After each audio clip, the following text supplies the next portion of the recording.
Bonjour, voilà, je me présente, je suis le docteur Thomas Pérez, je suis chirurgien gynécologue.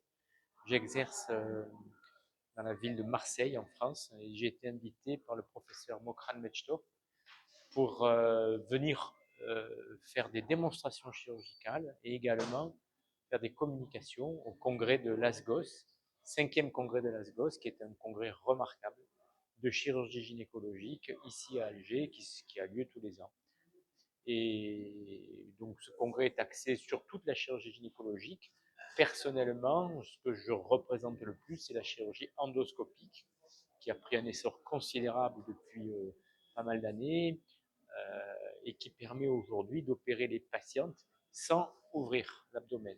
On opère par célioscopie, on opère par exemple les kystes de l'ovaire, on opère par exemple les endométrioses, on opère la pathologie bénigne de l'utérus par des techniques où il n'y a pas d'ouverture, qui permettent une réhabilitation rapide, un retour à domicile très rapide, moins d'usage de calmants, moins d'arrêt de travail, et tout le monde est gagnant à ce jeu-là.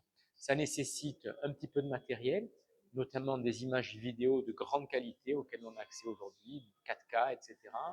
Des techniques d'électrocoagulation, et grâce à ça, on a allégé les suites opératoires de nos patientes et fait une chirurgie, j'allais dire, encore mieux que ce qu'on faisait à ventre ouvert, puisque maintenant on arrive à voir mieux avec les caméras qu'avec nos yeux.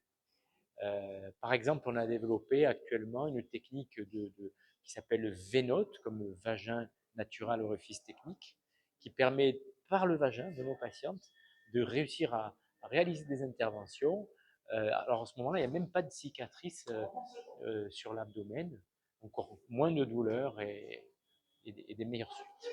Des techniques qui nécessitent éventuellement des formations spécifiques.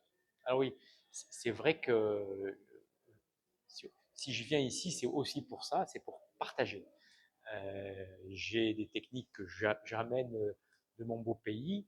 Et en Algérie, il y a aussi des gens très pointus et c'est vraiment des échanges. Mais la formation spécifique à la chirurgie endoscopique est indispensable. C'est comme dans tous les métiers, il y a des détails qui sont très précis, il y a du matériel très pointu et il y a une façon de faire qui s'apprend, comme toujours, en répétant avec les années d'expérience.